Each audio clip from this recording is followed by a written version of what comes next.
berangkat dari pelabuhan Tanjung Priok menuju Papua. Jadi ini di kapal Dharma Lautan 7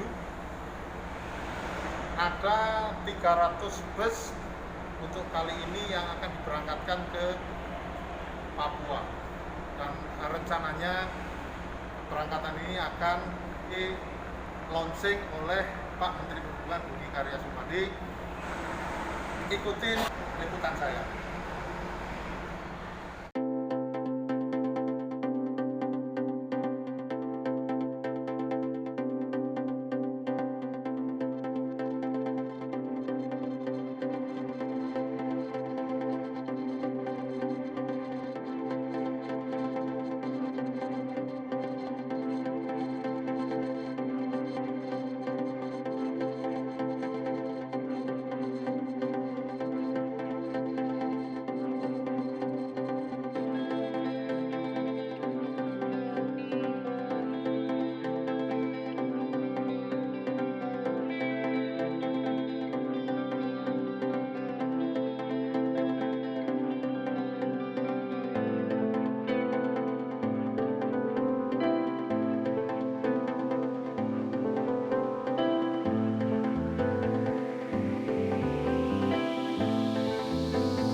Inspirasi saya ya merasa bangga juga ya.